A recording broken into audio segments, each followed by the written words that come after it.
Hello students, welcome to আমগুনি channel. আমি আজকে তোমাদের সামনে 2022-23 সালের ষষ্ঠ শ্রেণীর হাফ ইয়ারলি এক্সামের বেঙ্গলি কোশ্চেন নিয়ে আলোচনা করব।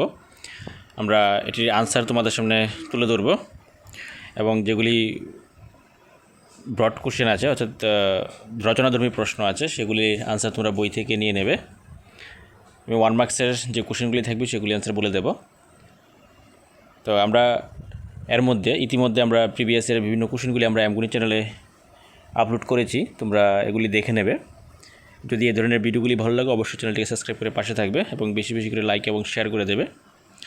তো চলো শুরু করতে যাচ্ছি। আজকে আমাদের বেঙ্গলি কোশ্চেন 22-23 সালে যে হাফ ইয়ারলি এক্সামে এসেছে, আমরা পরবর্তীতে 22-23 সালের যে এক্সামের যে হাফ ইয়ারলি কোশ্চেনটি আছে সেগুলি আপলোড করা শেষ হলে আমরা 23-24 সালের যে হাফ ইয়ারলি এক্সাম হয়েছিল সেই এক্সামের কোশ্চেনগুলি তুলে ধরব।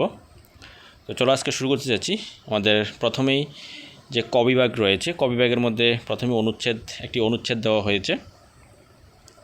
তো অনুচ্ছেদটি তোমরা এখান থেকেই আনসার পেয়ে যাবে। নিচে কোশ্চেন দেওয়া হয়েছে, কোশ্চেনগুলি তোমরা দেখে নেবে, অনুচ্ছেদ থেকে আনসারগুলি বের করে নেবে।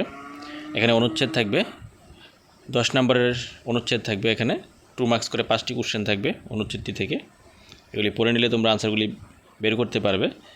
খ বিভাগে টোটাল 35 নম্বরের কোশ্চেন আসে। এর মধ্যে প্রথম যেটা দেওয়া আছে সেটা একটি অনুচ্ছেদ, 5 মার্কসের একটি অনুচ্ছেদ দেওয়া হয়েছে।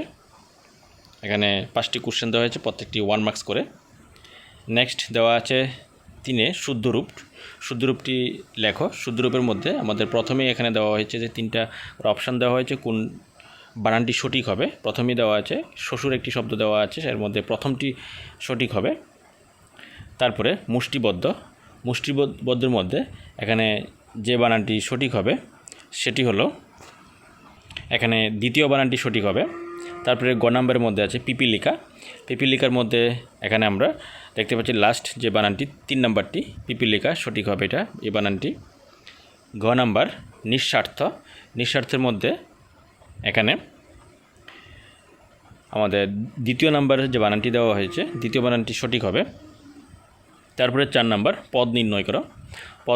প্রথমে ব্রজেশ্বর একটি বিশেষ্য পদ, দেবী চৌধুরানী একটি বিশেষ্য পদ এবং মধুর একটি হলো বিশেষণ। তারপর পদ পরিবর্তনের মধ্যে মমতার পদ পরিবর্তন হবে মমত্ব। তোমরা এগুলি অবশ্যই খাতাতে নোট করে নেবে, নোট করে এগুলি পড়ার চেষ্টা করবে। তারপর দেওয়া আছে পরস্পর হবে পারস্পরিক, আক্রমণ আক্রান্ত। তারপর দেওয়া আছে শব্দরত্বের মধ্যে প্রথমে দেওয়া আছে মানা মানে নিষেধ। তারপরে যাতনা মানে যন্ত্রণা বা বেদনা। দিবানিশি মানে দিন রাত। 7 নম্বরের মধ্যে বিপরীত শব্দ সোহাগ মানে অনাদর, বিপরীত শব্দ। সুধা গরল, ইচ্ছা অনিচ্ছা। তারপর বাক্য রচনাগুলি তোমরা নিজেরা তৈরি করে নেবে। বিভিন্ন ধরনের বাক্য তৈরি করতে পারো এই শব্দগুলি দিয়ে, তোমরা এগুলি তৈরি করে নেবে। তারপর সন্ধি বিচ্ছেদ, তারপর 9 নম্বরের মধ্যে যে কোশ্চেনগুলি দেওয়া হয়েছে 5 মার্কসের 2টি কোশ্চেন 10 নম্বর। এখানে প্রথম কোশ্চেনটি সব শোন হাসি মুখে, কে কি হাসি মুখে সহ্য করে আলোচনা করো এবং মাস্টারমশাই মিটমিটালে পড়াতেন, উদ্ধৃত অংশটি কার কোন রচনার অন্তর্গত এবং পড়ার সময় লেখকের অবস্থা কেমন হতো। এগুলি তোমাদের গল্প থেকে এসেছে। গল্প অনুশীলনীর মধ্যে তোমরা এই কোশ্চেন 2টি পেয়ে যাবে। তারপর গ বিভাগের মধ্যে টোটাল 35 নম্বরের কোশ্চেন। প্রথমে সন্ধি বিচ্ছেদ, আশ্চর্য সন্ধি বিচ্ছেদ হবে আযুগ চর্য, চ মদিনা অন্তর্জরে হবে আশ্চর্য। তারপরে স্থানান্তর হবে স্থান যুগ অন্তর। তারপর শব্দের অর্থ প্রথমে দেওয়া আছে আরবার শব্দের অর্থ হলো পুনরায়, অর্থাৎ বারবার হবে। তারপর প্রত্যয় মানে বিশ্বাস। শির মানে মস্তক। অমাত্য মানে মন্ত্রণাদাতা। বীর্যে মানে বীরত্বে। এ হলো আমাদের শব্দের অর্থ। পরবর্তীতে দেওয়া আছে লিঙ্গ পরিবর্তন, পূজিত, ভাই এবং কিন্নর, এগুলি লিঙ্গ পরিবর্তন করতে হবে।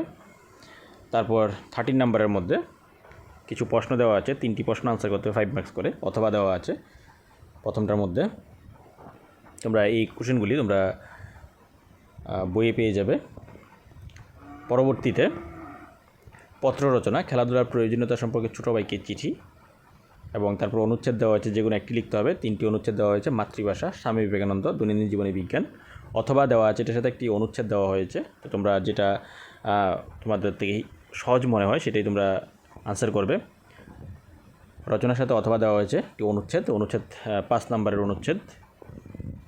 অনুচ্ছেদগুলির আনসার তোমরা যে কোশ্চেনগুলি দেওয়া হয়েছে 5টি কোশ্চেন, সেগুলি অনুচ্ছেদ থেকে তোমরা পেয়ে যাবে। তো এই হলো আমাদের 22-23 সালে যে বেঙ্গলি কোশ্চেন হয়েছিল হাফ ইয়ারলি বেঙ্গলি কোশ্চেনটি, সেটি তোমাদের সামনে তুলে ধরলাম। কেমন হয়েছে কোশ্চেনটি, ভিডিওটি, এবং তোমাদের কতটুকু প্রয়োজন পড়ছে অবশ্যই কমেন্টের মাধ্যমে জানিয়ে দেবে। যদি তোমাদের এরকম আরও ভিডিও প্রয়োজন হয় অবশ্যই চ্যানেলটিকে সাবস্ক্রাইব করে পাশে থাকবে এবং বেশি বেশি করে লাইক এবং শেয়ার করে দেবে। Thank you.